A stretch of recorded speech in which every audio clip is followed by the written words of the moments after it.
कांग्रेस में सबसे बड़ी समस्या क्या है कि यहाँ राव इंद्रजीत आता है तो उसको ही मुख्यमंत्री बनना है, कुलदीप बिश्नोई है उसको ही मुख्यमंत्री बनना है, किरण चौधरी है उसको ही मुख्यमंत्री बनना है। यहाँ जितने नेता हैं, चौधरी बीरेंद्र सिंह है उसको ही मुख्यमंत्री बनना है, अशोक तंवर है उसको ही मुख्यमंत्री बनना है, सबको मुख्यमंत्री बनना है। ठीक बात है। एक कांग्रेस का नेता भी अगर ये कहता हो कि मैं कांग्रेस पार्टी का सामान्य कार्यकर्ता हूं, कोई नहीं कहता।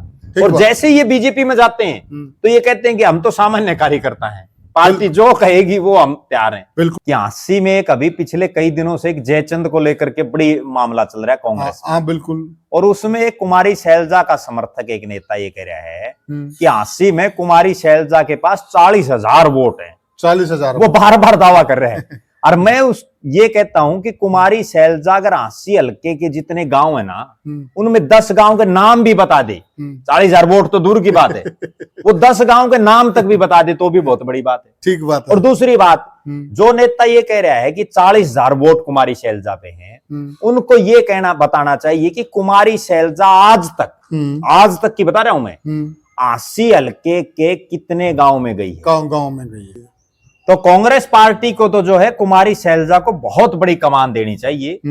और जो नेता ये कहते हैं कि 40,000 वोट हैं, उनको भी ज्यादा नहीं तो कम से कम हरियाणा का अध्यक्ष तो बना ही देना चाहिए। ठीक बात। ठीक है भाई, वो जब इतनी खोजबीन कर सकते हैं कि 80 जैसा हल्का जिसमें कुमारी शैलजा का कोई लेना देना नहीं है, अगर 40,000 वोट हैं तो वो तो फिर बहुत बड़ी बात है।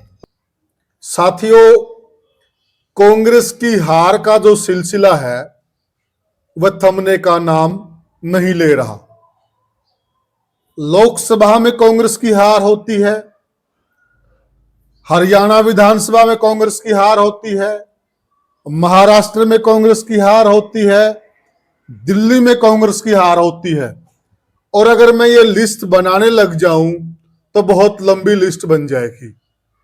और आखिर में आते आते नगर निकाय में भी कांग्रेस की हार हो गई। आखिर वजह क्या है? कौन है जिम्मेदार? लगातार जो कांग्रेस पार्टी हार रही है उसकी हार का जिम्मेदार कौन है? या फिर ऐसे ही सिलसिला चलता रहेगा? या कांग्रेस हार को सीरियस ही नहीं ले रही है? आज हम इस गंभीर मसले पर चर्चा करेंगे और बिल्कुल तह में जाएंगे कि गलतियां कहां पर हो रही हैं और बीजेपी के कौन से सूझबूझ के फैसले हैं जो लगातार बीजेपी को जीत दिला रहे हैं। और इस चर्चा में हमारे साथ जुड़ गए हैं वरिष्ठ पत्रकार और राजनीतिक विश्लेषक प्रद्युमन जोशीला जी। प्रद्युमन भाई राम राम। राम जी, सभी दर्शकों को नमस्कार, राम राम। प्रद्युमन भाई, देखिए अजीब स्थिति हो गई कांग्रेस की जी। एक तरफ तो कांग्रेस चुनाव भी लड़ती है जी, और दूसरी तरफ कांग्रेस के बड़े लीडर ये कहते हैं कि नहीं, ये तो छोटा सा चुनाव है, इसमें तो हम प्रचार करने जाते ही नहीं है जी। दोनों बातें अपने आप में अलग अलग हैं जी। या तो आप चुनाव मत लड़िए, अगर छोटा है तो फिर आप क्यों प्रत्याशी उतारते हैं? जी। आपने प्रत्याशी उतार दिए, एमसी पार्षद के लेवल पर भी कांग्रेस के प्रत्याशी थे इस बार जी। और फिर आप कहते हैं कि नहीं, हम प्रचार नहीं करने जाते। बीजेपी के जो बड़े बड़े नेता हैं, हमने देखा कि बड़े बड़े नेता प्रचार करने आए, वार्डों में भी प्रचार करने आए हैं बीजेपी के बड़े बड़े नेता, और हम साक्षी रहे हैं कई कार्यक्रमों के। तो आप इस सारी हार को, और जो कांग्रेस बिल्कुल कंफ्यूज सी हो गई, ये भी कहें तो कोई गलत नहीं होगा कि कंफ्यूज हो गई कांग्रेस, आप क्या मानते हैं? देखो, पहली बात तो ये है कि कोई भी राजनीतिक पार्टी हो जिसका काम ही राजनीति करना है, ठीक बात और चुनाव लड़ना है, तो उसके लिए बड़ा और छोटा चुनाव कोई मायने नहीं रखता। सही बात है। और जिस संदर्भ में ये बात हम कर रहे हैं, तो चौधरी भूपेंद्र सिंह हुड्डा को अगर बड़ा चुनाव लड़ने का ही शौक है जी, तो फिर उनको राष्ट्रपति का चुनाव लड़ना चाहिए। ठीक बात है। देश में राष्ट्रपति से बड़ा तो कोई पद नहीं है। बिल्कुल। और वो फिर राष्ट्रपति के कैंडिडेट बन जाएं। बिल्कुल।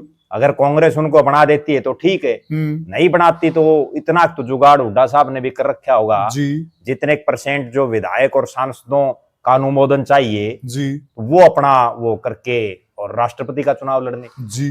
वरना जब आपकी पार्टी ने चुनाव लड़ने का फैसला कर लिया, ये तो है नहीं कि आज भले ही कांग्रेस हार गई हो, लेकिन कांग्रेस के शीर्ष नेतृत्व में आज भी इतना दमखम नहीं है कि वो भूपेंद्र सिंह हुड्डा के बिना सलाह मशवरा के किसी चुनाव मैदान में उतर जाए। ठीक बात है। और जब थोड़ा मैं दर्शकों के आगे ये चीज क्लियर कर दूं, कई दर्शकों ने हो सकता है वो बयान नहीं देखा हो, जब नगर निकाय में कांग्रेस की बुरी तरह से हार हो गई तो मीडिया वालों ने पूर्व मुख्यमंत्री चौधरी भूपेंद्र सिंह हुड्डा से पूछा कि ये क्या हो गया, तो हुड्डा साहब ने कहा कि हम तो इसमें ज्यादा पार्टिसिपेट ही नहीं कर रहे थे। उस संदर्भ में ये हम चर्चा कर रहे हैं। जी प्रद्युमन भाई। तो उसके बाद जब कांग्रेस पार्टी ने नगर निगमों में चेयरमैनी का चुनाव सिंबल पर लड़ने का ऐलान किया जी, और जो नगर पार्षद थे वो सिंबल पर लड़ने का फैसला किया जी जी। और हालात और परिस्थितियां ये बनी कि हरियाणा के बहुत से ऐसे वार्ड रह गए जहां कांग्रेस के पास कैंडिडेट ही नहीं मिला, कैंडिडेट ही नहीं मिला। ठीक है, तो अब वो करें क्या। और मुझे ये कहने में भी कोई गुरेज नहीं है कि जब हार दिखती है ना उसकी जिम्मेदारी कोई नहीं लेता, चाहे कोई कितना ही बड़ा नेता हो। थोड़ा सा बीच में एक बात का और जिक्र हम करते हैं। देखिए, जब से विधानसभा में कांग्रेस पार्टी की हार हुई थी ना, उसके बाद से चौधरी वीरेंद्र सिंह भी कांग्रेस के बड़े नेता हैं जी, उनका भी एक वक्तव्य था कि कांग्रेस को बिल्कुल निचले स्तर से लेके ऊपरी स्तर तक हर चुनाव में भाग लेना चाहिए जी। अनेक नेताओं के बयान आए। तो जो भूपेंद्र सिंह हुड्डा ये बात कह रहे हैं, क्या कांग्रेस के अंदर है इसको लेके कोई सलाह मशवरा नहीं था क्या? कांग्रेस की एक राय नहीं थी क्या? बात क्या है, मतलब कैसे बोली उन्होंने ये? देखो, बिना एक राय तो ये कह नहीं, सबकी राय तो एक जैसी नहीं हो सकती जी, लेकिन बहुमत के आधार पर यह फैसला किया जाता है कि चुनाव लड़ना है या नहीं लड़ना। और हरियाणा में तो सीधी बात है कि कांग्रेस इज हुड्डा और हुड्डा इज कांग्रेस, क्योंकि प्रदेश का अध्यक्ष वो हुड्डा साहब जैसे कहेंगे वैसे करेगा। ठीक है। विपक्ष का नेता भले ही हुड्डा साहब को ना बनाया गया हो, लेकिन 30 के आसपास विधायक ऐसे हैं जो हुड्डा साहब के साथ हैं, 5 में से 4 सांसद ऐसे हैं जो हुड्डा साहब के साथ हैं, तो बाकी तो कांग्रेस में कुछ बचे ही नहीं रहा। तो प्रद्युमन भाई, जब अध्यक्ष हुड्डा खेमे से है जी, और मेरे हिसाब से मैन जो जिम्मेवारी होती कि कौन से चुनाव में भाग लेना है जी, कौन से में नहीं लेना, वो शायद अध्यक्ष की होती हो जी। तो फिर ये तो सीधी सीधी जिम्मेवारी सी गुट की बनती है। नहीं, बिल्कुल अध्यक्ष ही सर्वोपरि है। मैं अभी जो बात हमारी बीच में रहेगी वो ये थी कि जब जीत हो जाती है ना कहीं, तो उसका श्रेय लेने के लिए तो नेताओं में होड़ लग जाती है। और जब हार हो जाती है तो फिर ये कहते हैं भाई हमने तो सीरियसली चुनाव लड़ा ही नहीं। भाई जो है कांग्रेस इतनी बड़ी पार्टी, देश और प्रदेश में जिसने इतने साल तक सत्ता भोगी, और उसके नेता अगर ये बात कहें तो कोई हजम होती नहीं। अब मैं एक उदाहरण देता हूं जिससे ये समझ में आ जाएगा कि हुड्डा साहब किस तरह की राजनीति कर रहे हैं।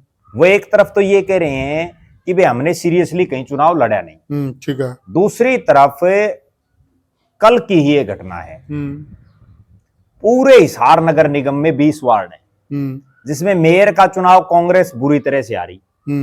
20 में से 12 जगह ऐसी थी जहां कांग्रेस को कैंडिडेट ही नहीं मिला, और एक कैंडिडेट ऐसा भी रहा उनका जिसने फार्म ही नहीं भरा। और उसके बाद ये हुआ कि जो कांग्रेस के खड़े थे या जो कुछ एक समर्थित थे, उनको भी कोई बहुत खास वोट नहीं मिल पाए। एक सीट वो जीते। अब जो मैं गौर करने वाली बात बता रहा हूं, कल चौधरी भूपेंद्र सिंह हुड्डा हिसार में थे शनिवार को। अच्छा। और वो जिस एक सीट पर कांग्रेस जीती ना, उस नेता के कार्यालय में चले गए। कार्यालय में, ठीक है। मतलब जहां जीते वहां तो ये क्रेडिट लेने के लिए कि हमारी वजह से कैंडिडेट जीत गया जी, ये हमारा आदमी है, बिल्कुल हुड्डा साहब पहुंच गए। ना वो मेयर के घर गए जो मेयर का कैंडिडेट था, ना जो लोग हारे उनके किसी के घर गए, बल्कि जाना तो उनको हार वाले घर जाना चाहिए था। भाई कोई बात नहीं, हार गया, अपने लड़ाई लड़ी, ठीक है, हार जीत लगी रहती है प्रजातंत्र, नैतिकता के सब सांत्वना देने के हिसाब से। और जिस सीट पर वो जीते उस सीट पर वो जब ही पहुंच गई। तो इसका मतलब ये है कि अगर हार है तो भाई हम पल्ला झाड़ते, हमारा कोई लेना देना नहीं, और अगर जीत गए तो उसका क्रेडिट हमें है। तो मीठा मीठा गप गप, बिल्कुल, कड़वा कड़वा थू थू, बिल्कुल ये सच्चाई है। वरना आप एक चीज देखो कि उस एक कैंडिडेट जो उनका जीता, उसके कार्यालय में जाने का फिर क्या कार्यक्रम था। ठीक है बात, कितनी सीरियस बात है। अगर कोई समझने वाला हो दूसरी तरफ आप एक चीज और ये देखो, वो वाली बात जी, होगी प्रद्युम्न भाई, तो चुटकुला है, आपने भी शायद सुना होगा। वो गली में ना, मतलब पड़ोस में किसी की माँ मर गई, जी पिता मर गए, सॉरी, जी किसी के पिता मर गए, जी और वहां गली में जितने भी उम्र दराज थे जी वो उनके पास बैठते के, बेटा कोई बात नहीं, आप चिंता मत करो, जी मन्ने बाबू समझ लियो। जी तो जो भी आवा उस उम्र का, जी उनको बेटा कोई बात नहीं, तेरा बाप चला गया लेकिन मैं भी तेरा बाप ही हूँ, हम्म कोई बात नहीं। हम्म तो यूं लगभग उसके 20 बाप बन गए। जी कुछ टाइम बाद वो उसकी घरवाली गुजर गई जी और वो बहुत जोर जोर से रो रहा। जी तो वो बोले भाई चुप हो जा, कोई बात नहीं, सुख जी दुख तो लाग गए हैं, कोई बात नहीं भाई। जी अरे बोला भाई मैं इस बात न कौन रोंदा, जी मैं इस बात न रहूं जिस दिन मेरा बाप मरा, मेरे 20 बाप तैयार हो गए थे, जी और आज लुगाई मर गई, एक लुगाई न्यू निकलती, मैंने लुगाई समझ ली। जी तो जब हार हो जाए जी। बोला हमारा कोई लेना देना नहीं, बिल्कुल। और जीत जाए तो बोला भाई ये हमारा और वही तो सबसे बड़ी बात है ना, कितनी अचंभित करने वाली बात है कि चौधरी भूपेंद्र सिंह हुड्डा का मतलब 2 जगह तो वो गोड्डा नुआने के लिए आए, और उसके अलावा केवल एक कार्यक्रम, और वो भी उस कैंडिडेट के जो जीता 20 में से एक, ठीक है, आरो वालों को से कोई लेना देना नहीं। अब अगर बात करें, हुड्डा साहब अगर पल्ला झाड़ना चाहें तो ऐसे कहने से नहीं झाड़ सकते। कांग्रेस में आज जो कुछ है वो चौधरी भूपेंद्र सिंह हुड्डा ही है। खुद उन्होंने भी, भले ही वो ये कहें कि उनका इस चुनाव से कोई लेना देना नहीं रहा, लेकिन जिस दिन ये प्रचार शुरू हुआ, हिसार के कांग्रेस भवन में जब मेयर की टिकट घोषित हो चुकी थी, उसके बाद भी चौधरी भूपेंद्र सिंह हुड्डा आए थे और उन्होंने प्रेस कॉन्फ्रेंस की थी। हालांकि ये एक अलग बात है कि उस प्रेस कॉन्फ्रेंस में भी उन्होंने अपने कैंडिडेट कृष्ण सिंगला टीटू के लिए वोट नहीं मांगा था। उन्होंने जनता से वोट की अपील ही नहीं की। ये भी लोग समझ नहीं पाए कि माजरा क्या। बिल्कुल, वो भी आज तक रहस्य बना हुआ है। बिल्कुल, वो भी अब तक ये नहीं समझ में आ रही कि जब आप प्रेस कॉन्फ्रेंस कर रहे हैं, चुनाव डिक्लेयर हो चुका है, आपके कैंडिडेट आपके साथ हैं, और उसके बावजूद आप एक शब्द ये नहीं बोल रहे भाई कृष्ण सिंगला टीटू हमारा कैंडिडेट है, ये बड़ी आदमी है, इसको वोट देना, ये तो नैतिकता बनती है। जबकि उसके बाद जिन जिन और नेताओं ने प्रेस कॉन्फ्रेंस की, उनने सब ने ये बात कही, लेकिन हुड्डा साहब ने नहीं कही। तो वो कहीं ना कहीं ये पूरे शहर में चर्चाएं थी। और प्रद्युम्न भाई जी, वैसे हम इस पे दिन चर्चा भी करेंगे खुल के, और हमने जिक्र भी किया है, उस दिन भी एक अनोखी बात थी जी, सबसे ज्यादा जो अनोखी बात थी, जो सबको खटकी जी। अब मेयर का प्रत्याशी था सिंगला, कृष्ण सिंगला टीटू, तो बाकायदा प्रोटोकॉल के हिसाब से बराबर में चेयर होनी चाहिए थी उसकी। बिल्कुल, जैसे हिसार में मुख्यमंत्री नायब सिंह सैनी आए तो उनके बराबर चेयर लगी हुई थी पोपली की, परवीन पोपली की, लेकिन वहां चेयर लगी हुई थी बजरंग दास गर्ग की। जी। तो ये सारा शहर जानना चाहता है बजरंग दास गर्ग ही अगर इतना पावरफुल है, इतना ताकतवर है, और उसके पास इतना बड़ा वोट बैंक है, और वो इतना बड़ा नेता है, तो फिर टिकट उन्हीं को दे देनी चाहिए थी। तो कृष्ण टीटू सिंगला को क्यों बलि का बकरा बनाया? बिल्कुल, टिकट भी उनको दे देनी चाहिए थी। अब जब चुनाव परिणाम आया है तो गर्ग साहब इतने बड़े नेता हैं कांग्रेस पार्टी के, उनको ये बताना चाहिए कि उनके बूथ में और उनके वार्ड में कितने वोट आए हैं कृष्ण सिंगला टीटू जैसी राष्ट्रीय पार्टी, बिल्कुल कांग्रेस पार्टी, बिल्कुल ठीक है। दूसरी बात, अब जब कांग्रेस पार्टी ने, हुड्डा साहब एक तरफ ये कह रहे हैं कि हमारा इन चुनाव से कोई लेना देना नहीं, मुझे आज भी वो समय याद है। अब जो निखिल मदान भारतीय जनता पार्टी के विधायक हैं सोनीपत शहर से, हाँ बिल्कुल, वो पिछले चुनाव में मेयर के कैंडिडेट थे कांग्रेस पार्टी, ठीक बात। और जब वो जीते तो हुड्डा साहब ने भी उस चीज का क्रेडिट लेने का काम किया, दीपेंद्र हुड्डा ने तो बिल्कुल ही क्रेडिट लेने का काम किया। और आज जब वहां उनका कैंडिडेट बुरी तरह से हारा है तो कोई जिम्मेवारी लेने वाला ही नहीं है। और मैं तो ये कहता हूं कि ये तो एक नगर निकाय का चुनाव है। कांग्रेसी तो ऐसे हैं जिन्होंने विधानसभा की करारी हार की जिम्मेदारी तक नहीं ली। ठीक बात। एक गुजरात से आए हुए आदमी ने जिम्मेदारी ली जिसका कोई वोट बैंक नहीं है, ठीक बात, कोई उसके कहने से कोई सिस्टम नहीं है। और हरियाणा के एक नेता ने भी, और जो कि मेहनत भी की उस बंदे ने, नहीं मेहनत की इसीलिए उसने ली। हाँ। और एक आदमी ने भी, कांग्रेस के जितने हरियाणा के नेता हैं किसी ने भी कोई जिम्मेदारी नहीं ली। अच्छा, एक विशेष बात यह भी है, आप उस भारतीय जनता पार्टी के सामने चुनाव लड़ रहे हैं जो दिन रात राजनीति कर रही है, उसका प्रदेश का मुख्यमंत्री वार्डों में अपने कैंडिडेटों के लिए वोट मांगने आया हुआ है। ठीक बात है। नगर पालिका के चुनाव तक आया हुआ है। बिल्कुल ठीक। नायब सिंह सैनी बवानी खेड़ा की नगर पालिका में चुनाव वोट मांगने के लिए आए हुए हैं। बिल्कुल। जाखड़ में वोट मांगने के लिए आए हुए हैं। हालांकि जाखड़ में उनका कैंडिडेट हार गया, लेकिन हारो जीतो। एक वीडियो में हमने पहले एक चर्चा की थी कि ये वो आज की भारतीय जनता पार्टी है जिसको अगर ये लगे कि यहाँ की ये सीट प्रधानमंत्री के आने से या अमित शाह के आने से हम जीत सकते हैं, क्या बात है, तो वो चाहे नगर पालिका की सीट हो, ये प्रधानमंत्री और अमित शाह जैसे नेताओं का भी कार्यक्रम वहां रखवा देंगे। बिल्कुल ठीक बात। क्योंकि इन्होंने एक एक सीट के लिए जहां ये लगा कि यहाँ प्रदेश अध्यक्ष से हम जीत सकते हैं, वहां प्रदेश अध्यक्ष को इन्होंने भेजा। जहां मुख्यमंत्री से जीत सकते हैं वहां मुख्यमंत्री आए, जहां खट्टर साहब से जीत सकते हैं वहां खट्टर साहब आए। इन्होंने पूरा प्रयास किया। बिल्कुल। जबकि कांग्रेस में उदय भान ने कहां वोट मांगे, क्योंकि भूपेंद्र सिंह हुड्डा तो पहले ही पल्ला झाड़ गए। दीपेंद्र हुड्डा भी जहां जहां गए वहां भी आप देखो क्या असर हुआ। अच्छा, सबसे बुरी जो बात है वो कांग्रेस के लिए रही कि जो भूपेंद्र सिंह हुड्डा एक बात कहते थे हार के बाद विधानसभा चुनाव की, जब उनसे ये पूछा गया कि आप जो है शहरों में कोई बहुत ज्यादा प्रदर्शन नहीं कर पा रहे, तो हुड्डा साहब बड़े एक बात कहते थे कि हम शहरों में भी जीतते हैं। हम रोहतक जीते, हम सिरसा जीते, हम अंबाला जीते, हम पंचकुला जीते। ये बात ऑन रिकॉर्ड कहते हैं। बिल्कुल। लेकिन आज जब नगर निगमों कर नगर परिषदों के चुनाव हुए तो आप रोहतक में बुरी तरह से हारे। आप सिरसा की सीट पर जहां एमपी आपका, एमएलए आपका, वहां बुरी तरह से हारे। रोहतक में एमपी आपका, एमएलए आपका, वहां भी आप हारे। अंबाला में एमपी आपका, एमएलए आपका, वहां भी आप हारे। तो इसका मतलब विधानसभा की हार के बाद कांग्रेस पार्टी का जनाधार और ज्यादा खिसका है। आप एक चीज देखो, नगर निगमों में या नगर परिषद में जितने वोट विधानसभा के चुनाव में आए उतने तो कम से कम आने चाहिए। ठीक बात। या उसमें ज्यादा से ज्यादा हम ये मान ले 10% वोट छिटक गया होगा, 10% पोलिंग कम हुई, ये भी हम मान लेते हैं। लेकिन जहां 20 की बजाय 50% कम वोट आए हैं, वहां कौन जिम्मेदार है सारा? ठीक बात है। केवल और केवल इसलिए हार हुई है कि हमने एक वीडियो में पहले भी इस चीज की चर्चा की थी, कांग्रेसियों का मनोबल पूरी तरह से टूट चुका है। खुद कांग्रेसियों को यह समझ नहीं आ रहा कि हम राज में कभी आएंगे या नहीं आएंगे। तो प्रद्युमन भाई एक बात बताइए जी। देखिए, एक कहावत होती है, जब आप नाचन लग गए तो घूंघट की साथ। बिल्कुल। और एक तो बाबा और एक मंगता जी, ये मतलब जाने मांगते हैं तो इनके लिए सब बराबर होते हैं, सबके घर पे जाने काम होता है जी। ऐसे ही लगभग राजनेता की भी भूमिका होती है। तो जब वो इस चीज मैदान में आ गए हैं तो उनका फर्ज है हर जगह जाएं, वोट की अपील करें।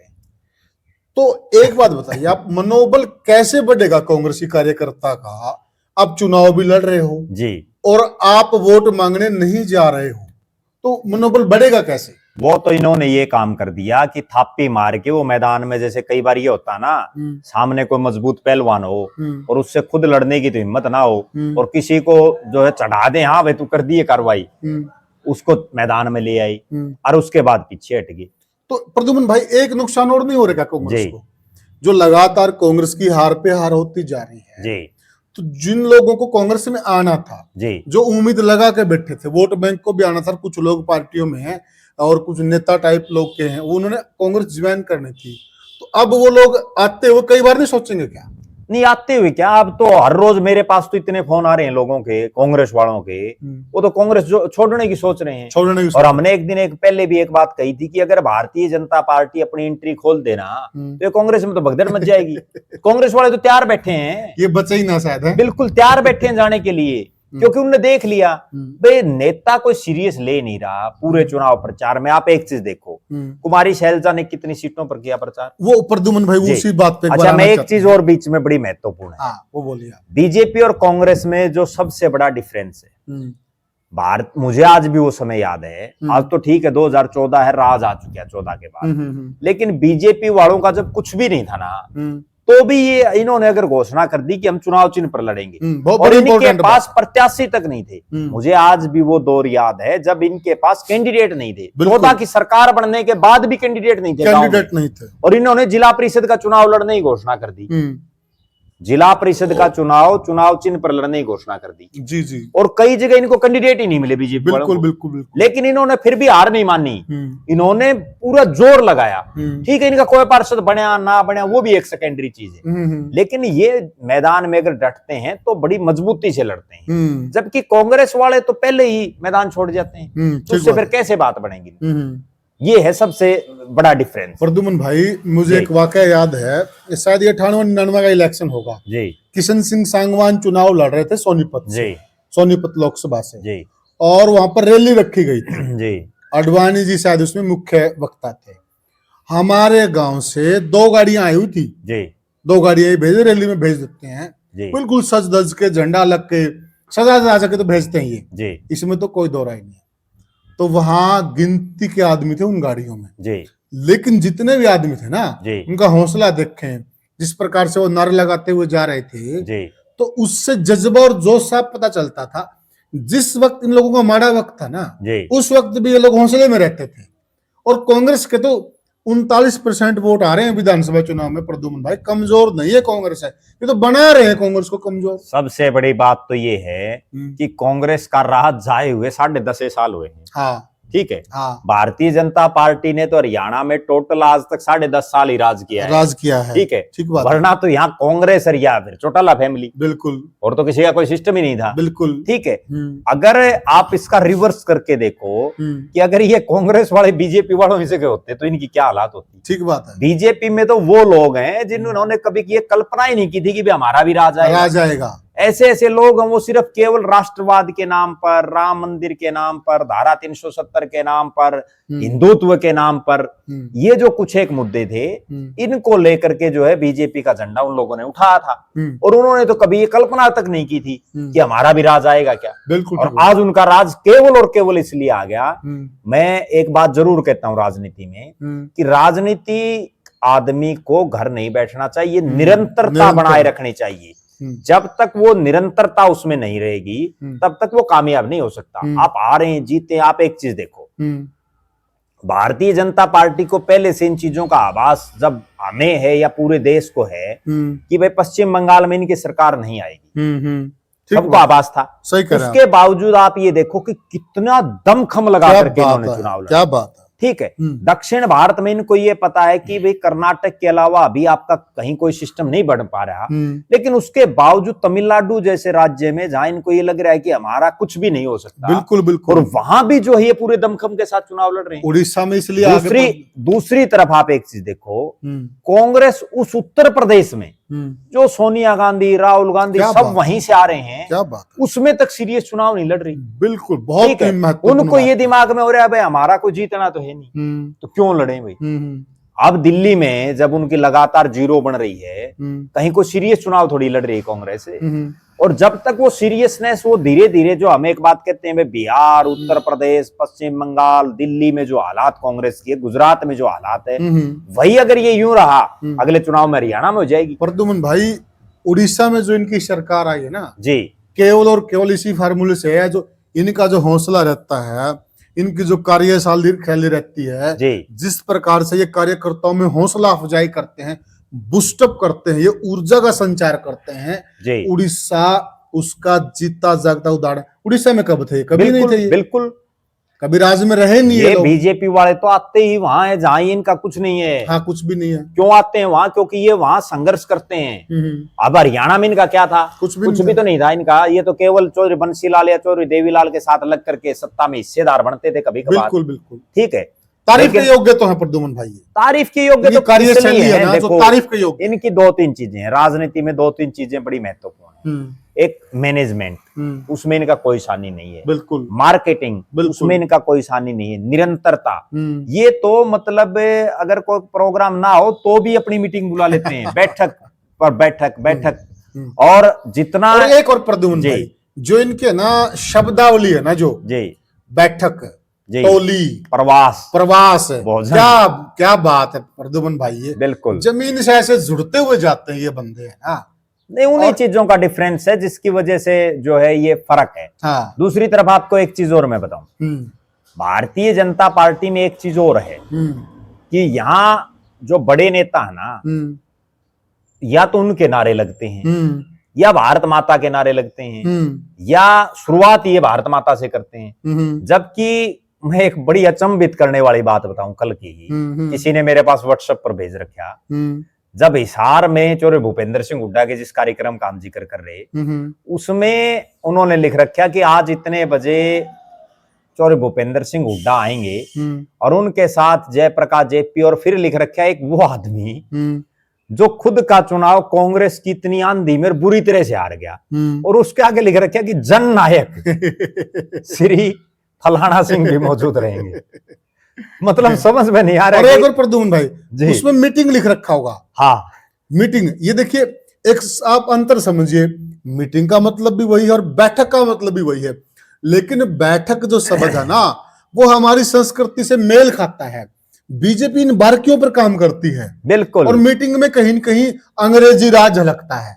और बीजेपी और कांग्रेस में एक ही अंतर है, भारतीय जनता पार्टी में तो कोई मुख्यमंत्री लिख के दिखा दो जननायक, ठीक है ना। भाई मुख्यमंत्री का अगर कोई चेला चपाटा या उनका कोई वर्कर ये लिख के दिखा दो कि जननायक नायब सिंह सैनी, ठीक, अगले दिन कुर्सी चली जाएगी नायब सिंह सैनी की। और मैंने वो पढ़ के बड़ा अचंभा हुआ कि बोला चौधरी भूपेंद्र सिंह हुड्डा, श्री जयप्रकाश जेपी और जननायक फलाना सिंह मौजूद रहेंगे। वो जननायक जो चुनाव हार गया, वो चुनाव भी इतनी आंधी में बुरी तरह से हार गया, आंधी में हार गया। ठीक है, वैसे हार जाए एक अलग बात है। भूपेंद्र सिंह हुड्डा के आगे जननायक लगा दे, मान भी ले, वो लोकप्रिय नेता है, वो भी चलता है। प्रद्युम्न भाई, ये तो एक पहलू हो गया। अब दूसरे पहलू पे आते हैं। अब देखिए, भूपेंद्र सिंह हुड्डा की आलोचना विधानसभा में भी हुई जी, लोकसभा चुनाव में भी हुई जी। निरंतर जब भी हार होती है, हुड्डा साहब की आलोचना होती, इसमें कोई दो नहीं जी। लेकिन कांग्रेस के अंदर उनके अलावा भी अनेक नेता हैं जो अपने आप में बहुत बड़ा दम्भ भरते हैं और कहीं न कहीं यह भी कहते हैं कि कांग्रेस को तो चला ही हम रहे हैं। कांग्रेस में तो अगर सही जमीन से जुड़े नेता तो हम हैं, वो हुड्डा साहब को नहीं मानते हैं जी। उनके क्षेत्रों में तो कांग्रेस का और ज्यादा बुरा हाल है। बिल्कुल, निश्चित रूप से बुरा हाल है, और वो केवल इसलिए है कि वो धरातल पर है ही नहीं। वे कुमारी सैलजा और रणदीप सिंह सुरजेवाला दोनों राष्ट्रीय महासचिव हैं पूरे भारत के। बिल्कुल, हरियाणा में उनका अपने इलाके के अलावा बताओ कहां क्या है, वो कहीं जाते ही नहीं। मतलब वो कोशिश ही नहीं करते, केवल मुख्यमंत्री बनना है, कोशिश नहीं करते। कांग्रेस में सबसे बड़ी समस्या क्या है कि यहाँ राव इंद्रजीत आता है तो उसको ही मुख्यमंत्री बनना है, कुलदीप बिश्नोई है उसको ही मुख्यमंत्री बनना है, किरण चौधरी है उसको ही मुख्यमंत्री बनना है। यहाँ जितने नेता हैं, चौधरी बीरेंद्र सिंह है उसको ही मुख्यमंत्री बनना है, अशोक तंवर है उसको ही मुख्यमंत्री बनना है, सबको मुख्यमंत्री बनना है। ठीक बात है। एक कांग्रेस का नेता भी अगर ये कहता हो कि मैं कांग्रेस पार्टी का सामान्य कार्यकर्ता हूं, कोई नहीं कहता। और जैसे ये बीजेपी में जाते हैं तो ये कहते हैं कि हम तो सामान्य कार्यकर्ता हैं, पार्टी जो कहेगी वो हम तैयार हैं। बिल्कुल, वहां ये दरी पर बैठने के लिए तैयार हैं। बिल्कुल, आज क्या तो अनुशासन, सिर्फ ये फर्क वो सिखाते हैं, वो कलर लाइन पे लेके आते हैं। उनको ये पता है कि भाई इसका इतना व्योत है और उस नेता को भी पता है, लेकिन वो चूंकि कांग्रेस कमजोर है, आज राष्ट्रीय नेतृत्व तो फैसले नहीं ले पा रहा है। राहुल गांधी वो दमखम नहीं है, सारा रोड़ा सिर्फ और सिर्फ राहुल गांधी पर है। राहुल गांधी मजबूती के फैसले नहीं ले पा रहा, इसीलिए तो मतलब सारा सिस्टम खराब हो रहा है। और राहुल गांधी ने एक हिम्मत कर दी, हमने एक वीडियो उस पे पढ़ाया, गुजरात में वो बोल के आ गई। आज उन बातों ने कितना समय हो गया, और हमने कहा भी एक आदमी पे भी उन्होंने अगर एक्शन लिया हो, एक आदमी को भी निकाला हो पार्टी से। और प्रद्युम्न भाई, हमने ये भी कहा था कि ये बहुत बड़ी बड़ी बातें बोलता, बहुत अच्छी अच्छी बातें बोलता है, लेकिन रिजल्ट नहीं होता कुछ भी, वो इंप्लीमेंट ही नहीं कर पाता। इंप्लीमेंट नहीं कर पाता। ठीक है, बोल आया, उसके बाद अब लोग उसका मजाक और उड़ाने लगे, दोबारा मजाक उड़ाने लगे। भाई जब इसको ये पता है कि तेरी पार्टी में आधे लोग बीजेपी से मिले हुए हैं, तो तू क्यों खामखाव कर रहे हैं? पहले तू नाद्या का इलाज कर, उनको निकाल पार्टी से। जब पता ही लग गया, अगर पता तो ना लगे तो फिर तो ठीक है। अरे पता लग गया भाई आपको, किस बात का इंतजार है? फिर भी जो है सिस्टम समझ में नहीं आ रहा। प्रद्युम्न भाई, एक पर्सन और भी है, बहुत बड़ा पर्सन है, जनता के दिमाग में भी ये सवाल होगा। देखिए, एक तरफ तो कांग्रेस पार्टी को भी ये उम्मीद है कि हुड्डा साहब कांग्रेस की नैया पार लगाएंगे जी। हुड्डा साहब जाएंगे, प्रचार करेंगे, वहां सीट जितवा देंगे, ये कर देंगे, वो कर देंगे, यानी कि सारा दारोमदार है हुड्डा साहब जी। और दूसरी तरफ है कांग्रेस पार्टी उसी हुड्डा साहब को सीएलपी के लिए तरसा रही, तरसा जी। तो फिर देखा जाए तो हुड्डा साहब भी अपनी जगह पे सही, वो क्यों प्रचार करें निकाय चुनाव में? नहीं, बात देखो, अगर दूसरे एंगल से देखें, ये हमने एक पहलू पर चर्चा की, दूसरा पहलू ये भी है कि चौधरी भूपेंद्र सिंह हुड्डा किस हैसियत से क्यों प्रचार करें, क्यों प्रचार करें? आज वो केवल और केवल एक विधायक है, केवल एक विधायक है। ठीक बात है। ठीक है, विधायक तो 37 हैं, 37 है, वो क्यों करेंगे हरियाणा में, उन्होंने क्या लेना देना है? ठीक बात वो है। तो केवल उनका जो किलोई विधानसभा क्षेत्र है वहां जाकर के प्रचार करें, अगर कांग्रेस का कोई कार्यक्रम है या किलोई का जो पार्ट इसमें आता है उसमें करें प्रचार, उनको पूरे हरियाणा क्या ठेका लेना देना है? ठीक बात। ठीक है, जब कांग्रेस पार्टी 5-5.5 महीने बीत जाने के बाद भी उनको, जबकि इलिजिबल वो हैं, क्योंकि और को तो किसी का कोई ब्योत ही नहीं है, किसी का दूसरे हलकों में कोई वजूद ही नहीं है। सच्चाई तो ये है। ठीक है, जब उनको नहीं कल बना पता नहीं किसका क्या है, तो बन जाए, आज की बात तो समय की बात है। लेकिन आज के जो 37 विधायक हैं फिलहाल, उनमें चौधरी भूपेंद्र सिंह हुड्डा से मजबूत कोई आदमी नहीं है। और जब आप उनको नहीं बना रहे, प्रदेश में क्या मैसेज जा रहा है?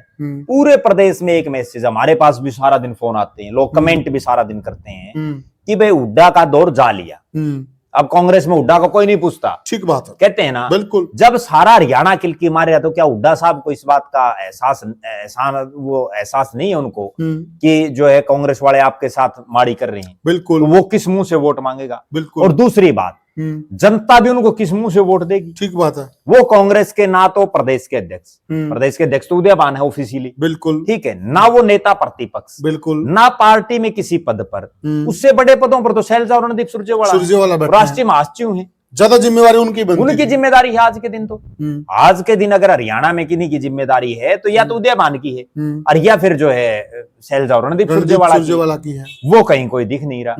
अब बल्कि उससे भी एक तरह आप देखो, अरे प्रद्युमन भाई, इनका ये देखिए, शैलजा हिसार में आई जी और बाकी जगह पे यही हाल था जी, वो खाली मीडिया को बोला, इसी से काम चल जाता क्या कि हाँ हम मीडिया को भी अपने घर बोल दिया, अपने घर पे, हाँ, कांग्रेस भवन तक नहीं आने की, कांग्रेस भवन तक वो आई नहीं, हाँ हम उनके साथ हैं, हाँ इसी से लोग जो झोली भर देंगे वोटों की। वो तो ऐसे ही रणदीप का। मुझे एक बड़ी हंसी आ रही है एक चीज की, कि हंसी में कभी पिछले कई दिनों से एक जयचंद को लेकर के बड़ी मामला चल रहा है कांग्रेस। हाँ बिल्कुल। और उसमें एक कुमारी शैलजा का समर्थक एक नेता ये कह रहा है कि हंसी में कुमारी शैलजा के पास 40,000 वोट है, 40,000, वो बार बार दावा कर रहे हैं। और मैं ये कहता हूं कि कुमारी शैलजा अगर 80 हल्के के जितने गांव है ना, उनमें 10 गांव के नाम भी बता दे, 40,000 वोट तो दूर की बात है, वो 10 गांव के नाम तक भी बता दे तो भी बहुत बड़ी बात है। ठीक बात है। और दूसरी बात, जो नेता ये कह रहा है कि 40,000 वोट कुमारी शैलजा पे हैं, उनको ये कहना बताना चाहिए कि कुमारी शैलजा आज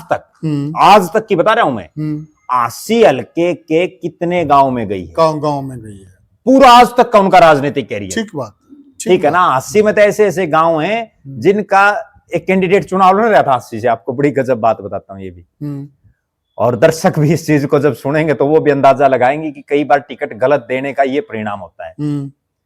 एक पार्टी ने एक नेता को टिकट दे दी और वो 80 में जब तुसाम रोड पर जाते हैं तो आखिरी गांव आता आजमपुर जी, आजमपुर 80 हल्के में, बिल्कुल। उस आजमपुर से अगला गांव है जमालपुर, बीच में एक पपोसा को भी रोड चला जाता है, लेकिन ऑन रोड जमालपुर है, वो जमालपुर भवानी खेड़ा में है।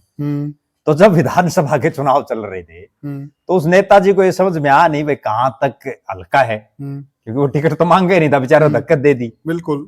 तो वो आजमपुर में प्रचार करके और जमालपुर में पहुंच गया वोट मांगने के लिए, और जमालपुर में उसने कहा भाई लोग भी देखो आ जाते हैं, 20-50 लोग अड़के हैं गामा में, बिल्कुल, वो सुनने के लिए, तो वो आगे। तो उसने अपने, आजकल नेता क्या करते हैं कि गाड़ी पर माइक सारा व्यवस्था सब सौदा वही रखते, गले लेके चल रहे हैं, और वो अपने माइक में बोलने लगा भाई मैं 80 से जो है फलाना सिंह कैंडिडेट हूँ और मुझे वोट देना। तो किसी ने कह दिया बोला भाई तू 80 तय तो आड़े की करे है, बोला वोट मांगने आ रहे हूँ भाई, बोला भाई ये तो भवानी खेड़े में काम। तो अब और तो के अगला बोला भाई ठीक है तमी हवा बना दियो बोला मेरी। तो बात दरअसल ये है कि कुमारी शैलजा को तो ये पता ही नहीं है कि हरियाणा के किस हल्के में कौन से गांव और वो कितने गांव में गई है, कितने गांव। जो महाशय ये कह रहे हैं कि 40,000 वोट है, वो ये तो बता दें शैलजा आई किस किस गांव में है। नहीं फिर वो दिलाए नहीं उसको, राहुल मक्कड़ को। हाँ तो वो तो इसलिए नहीं दिलाए ना, वो ये कह रहे हैं कि फोटो नहीं लगा, अगर वो फोटो लगा देता शैलजा का तो 40,000 वोट आ जाते। फोटो तो जस्सी ने भी नहीं लगा था, बताओ। ये मतलब फोटो लगाने से अगर 40,000 आ जाते तो फिर ये हरियाणा वाले जो आ रहे हैं 37 के अलावा ये सारे शैलजा का फोटो लगा लेते। और मैं तो एक और बात कहता हूं, जब कुमारी शैलजा पर 40,000 वोट 80 में है, जहां उसका कोई लेना देना नहीं है, तो इस हार में तो वो खुद रहती है। दाबड़ा चौक पर उसका मकान है, वर्षों से यहाँ रहती है, तो यहाँ तो 40 की बजाय 50,000 होने चाहिए। तो रामनिवास राणा इतनी बुरी तरह से क्यों हार गया? जबकि उस राणा ने तो शैलजा का फोटो लगा रखा था। हाँ बिल्कुल, और वो राणा शैलजा ने उसको टिकट दिलाई थी। और फिर कांग्रेस भी बड़ी भूल में है। अगर कुमारी शैलजा इतना बड़ा चेहरा है, इतना उनका वोट बैंक है, तो फिर कांग्रेस पार्टी की मूर्खता नहीं था हाईकमान को। कांग्रेस पार्टी की मूर्खता नहीं, बल्कि उनको तुरंत प्रभाव से राहुल गांधी की बजाय विपक्ष का नेता बना देना चाहिए उनको। ठीक है ना, जिसपे 80 जैसे हल्के में अगर 40,000 वोट हैं, तो फिर देश में तो उनके पास तो करोड़ों वोट मिलेंगे। तो उनको तो तुरंत प्रभाव से विपक्ष का नेता बना देना चाहिए, और बल्कि दोनों पद दे दें तो और बढ़िया है, कांग्रेस का राष्ट्रीय अध्यक्ष भी बना दें। ये हम सीरियस नोट पे कह रहे हैं, हो सकता हो उनके पास वो मजबूत नेता हो, तो लाभ उठाइए ना फिर आप अपने नेता। बिल्कुल लाभ उठाना चाहिए, लाभ उठाइए आप। कुमारी शैलजा जैसी फिर तो और नेताओं की जरूरत ही नहीं है। तो कांग्रेस पार्टी को तो जो है कुमारी शैलजा को बहुत बड़ी कमान देनी चाहिए। और जो नेता ये कहते हैं कि 40,000 वोट हैं, उनको भी ज्यादा नहीं तो कम से कम हरियाणा का अध्यक्ष तो बना ही देना चाहिए। ठीक है भाई, वो जब इतनी खोजबीन कर सकते हैं कि 80 जैसा हल्का जिसमें कुमारी शैलजा का कोई लेना देना नहीं है, अगर 40,000 वोट हैं, तो वो तो फिर बहुत बड़ी बात है। प्रद्युमन भाई, इससे एक मिलता जुलता सवाल और बड़ा सीरियस सवाल है जी। मेरे हिसाब से अब शायद वह टाइम आ भी गया है जी, कांग्रेस को तय कर लेना चाहिए हाईकमान को कि उनको हुड्डा के साथ आगे बढ़ना है जी, या हुड्डा बिन आगे बढ़ना है जी। दो ही प्रकार की बात है हरियाणा के अंदर, हुड्डा के साथ या हुड्डा बिन। तो अब तय कर लेना चाहिए, अगर हुड्डा के साथ बढ़ना है तो पावर देकर और उनको कमान देकर कि आप हरियाणा में निकलिए और आगे बढ़िए। जैसे आप कह रहे ना कि आप जिस दिन चुनाव हारते उस दिन से आगे निकल लेना चाहिए अगले दिन ही। और अगर हुड्डा बिन चलना है तो शैलजा को कमान देनी या रणदीप को कमान देनी या किसी अन्य को कमान देनी है। अब शायद वक्त आ गया है, जितनी ज्यादा ये देर लगाएंगे नुकसान नहीं है क्या पार्टी को? देखो, जो भी आदमी दो नाव में सवार होता है वो कामयाब नहीं होता। और कांग्रेस पार्टी को अगर सीरियसली हरियाणा को समझ रही है कांग्रेस पार्टी, तो तुरंत प्रभाव से ये निर्णय ले लेना चाहिए। और उसका कारण भी सीधा सीधा ये है कि लोग भी इस ऊहापोह की स्थिति में हैं कि हुड्डा साहब अलग पार्टी बनाएगा, हुड्डा बीजेपी में जाएगा, हुड्डा कांग्रेस में रहेगा। सारे हरियाणा में यही चर्चाएं चल रही हैं, होगा क्या? तो उनको क्लियर कट एक मैसेज दे देना चाहिए। और अगर वो मैसेज नहीं देंगे तो कांग्रेस का कार्यकर्ता इसी पसोपेश में रह जाएगा। कार्यकर्ता तो है ही नहीं, कांग्रेस में सारे नेता है। ठीक है, समस्या ये भी है। तो कांग्रेस के जो नेता हैं, चलो जो भी हैं, वो इसी पसोपेश में रहेंगे लगातार। और एक क्लियर मैसेज होना चाहिए कि हम हुड्डा साहब के साथ आगे बढ़ेंगे या हम हुड्डा साहब की बजाय किसी अन्य को अगर अन्य को ले आना तो भी लाओ, की दिक्कत है? बिल्कुल लाओ। बीजेपी और कांग्रेस में अगर यही तो अंतर करना है। चाहती कांग्रेस पार्टी तो कीजिए ना। बीजेपी और कांग्रेस में यही तो अंतर है। भारतीय जनता पार्टी ये नफा नुकसान नहीं देखती, वो तुरंत फैसला लेती है, भाई जो करना है वो कर दो, ठीक है। और उसका परिणाम ये रहता है कि बीजेपी फायदे में रहती है। कांग्रेस वाले तो लटका रहे हैं। मतलब अब तो जनता भी कांग्रेस की बातें करना छोड़ चुकी है। सिर्फ जो कांग्रेस में लोग है ना वही कर रहे हैं। अब तो लोग, हरियाणा की जनता पता अब क्या सोच रही है? अब केवल ये सोच रही है भाई इस बीजेपी के पैरेलल कोई और नया विकल्प उभर करके आ जाए, उसकी बाट में है लोग। ठीक बात जी। तो साथियों, ये हमने चर्चा की कि आखिर कांग्रेस पार्टी का एक रिकॉर्ड बनता जा रहा हार का, और यह रिकॉर्ड कब टूटने का नाम लेगा, यह सिलसिला कब रुकने का नाम लेगा, और रुकेगा भी तो कैसे जब आप इसको रोकोगे ना। अभी तो यही लग रहा है कि कांग्रेस हाईकमान की रोकने की इच्छा शक्ति ही नहीं है। आप क्या मानते हैं? क्या सही मायने में कांग्रेस की इच्छा शक्ति नहीं है? और अगर है तो फिर वो नजर आनी चाहिए। आप क्लियर कट हमें कमेंट सेक्शन में बताइएगा कि आपको क्या लगता कि हार की जो असली वजह है नी वह कौन है, हाईकमान है या कांग्रेस के, हरियाणा कांग्रेस के नेता हैं? आप ये कमेंट सेक्शन में दो ही बता रहे हैं हम, आप दो पे ही कमेंट दीजिए ताकि ये भी पिक्चर क्लियर होगी। आखिर में मेन मेन जिम्मेवारी किसकी है हार की, या फिर ये हार ऐसे ही चलती रहेंगी, डाक के 3 पात, कुछ नहीं होने वाला है। तो साथियों फिर मिलेंगे किसी और वीडियो में, फिर करेंगे चर्चा किसी और मुद्दे पे। तब तक के लिए राम राम राम।